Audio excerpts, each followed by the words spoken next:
Hi, Mal class! Amazing! We are on our last day of the Creakers! It's so exciting. So we've read to the end of the story, and now we've just got to read the epilogue. And this is something that comes up at the end of a story with a bit of extra added detail.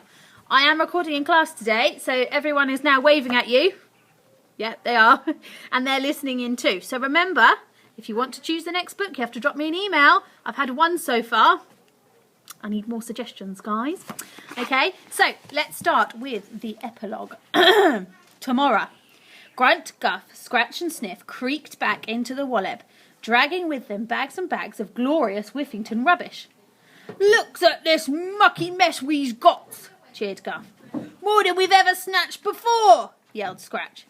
"And we didn't have to do hardly any creaking," added Grunt, sounding quite amazed. "All disgusting garbage, just sitting there for us to snatch, just like that," croaked Guff with rotten delight. "All thanks to the kidderling," said Sniff happily.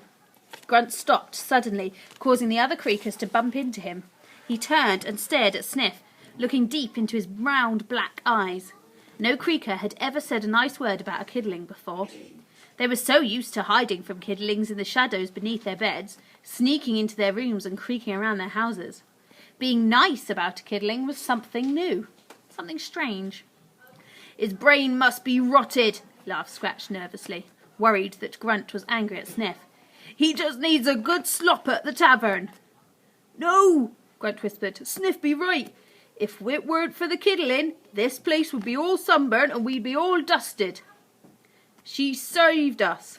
He gazed with astonishment at Sniff. "And Sniff saved the girl. That means Sniff saved us." Sniff kicked the ground with embarrassment, not knowing where to look. Guff and Scratch were stumped. Things were changing in the Walleb, changing for the better. "And looks," went on Grunt, we've got enough rotten mess in one night to last us a whole week." He pointed at the huge pile of smelly prizes they were hauling behind them. "We've not been needing to creak up there every night like we used to," agreed Sniff. "We's be able to spend more times with our Creakerlings," Grunt interrupted Sniff, which took Sniff by surprise, as it was usually him that did all the butting in. "Perhaps kidderlings be not so bad after all," Sniff suggested. They dragged the heavy load of Whiffington rubbish deep down into the depths of the Walleb, clawing out rotten gifts to Creakers they passed on the way. They gave Mrs. Blister boxes and boxes of broken eggshells to rebuild the Creaker school that had crumbled to pieces in the Walleb quake. "No, thank you," she cried, as she accepted them excitedly. Sergeant Gurgle and Major Curd, 2 Walleb police officers, siphoned all the curdled-off milk to use as fuel for the Walleb police cars. Claggy Maggot and Maggie Clog, owners of Maggot and Clog's grocery store, collected all the banana peels, mouldy vegetables and fish bones to sell in a week or so, once they'd matured a bit. Eventually, Grunt, Guff, Scratch and Sniff had delivered all the rotten delights to the hard-working Creakers of the Walleb below Whiffington, as they rebuilt their weird home. There were boos and hisses as the 4 Creakers passed through. It was a real hero's welcome. Grunt had been deep in thought, his mind turning something over as they creaked through the town. Suddenly he leapt up to the top of a heap of rot and motioned for the crowd that had gathered to quieten down. "Fellow Creakers!" he bellowed, and the hundreds of slimy black creatures hushed and listened.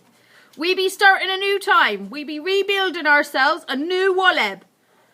The crowd booed in agreement. Grunt continued, "And this new Walleb needs a new king." Silence fell.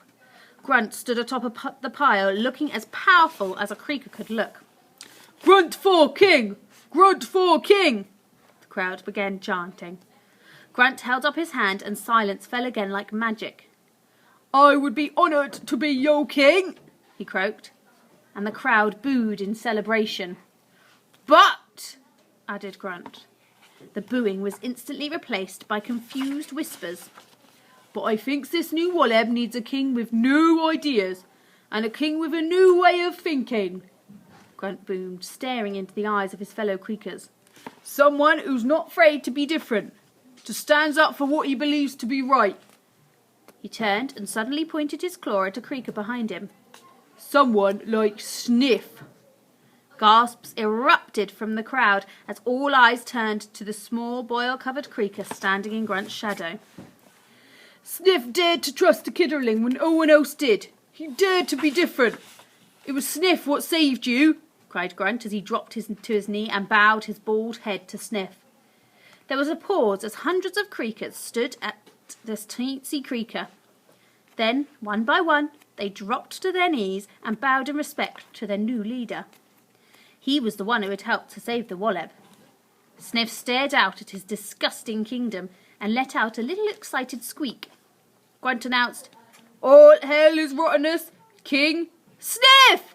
Sniff blurted out, interrupting Grunt in utter disbelief. The creakers had a new king. "Will that be it?" said Grunt, handing out the final scraps from the bottom of the last rubbish bag to Guff, Scratch and King Sniff. "Take whatever's left home for your families."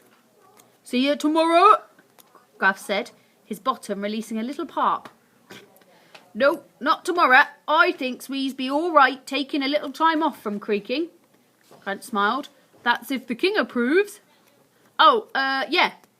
Sniff stuttered, trying to get used to the whole King of the Creakers thing.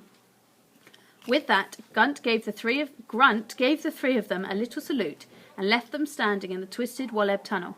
He creaked all the way along the winding spider leg and didn't stop until he was standing outside a dark crack in the wall of the Walleb, the entrance to his home. The foul stench of stewing sprouts filled the air, and he took a deep sniff of his wife's awful cooking.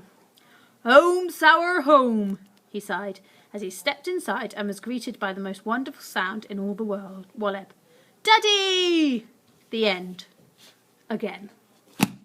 And that's the end of the book. Amazing! Right, well done, and thank you all for listening.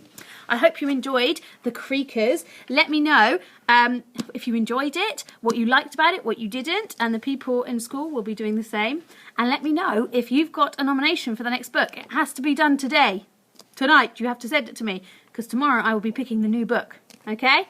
I'll see you tomorrow. Have a great day. Bye-bye!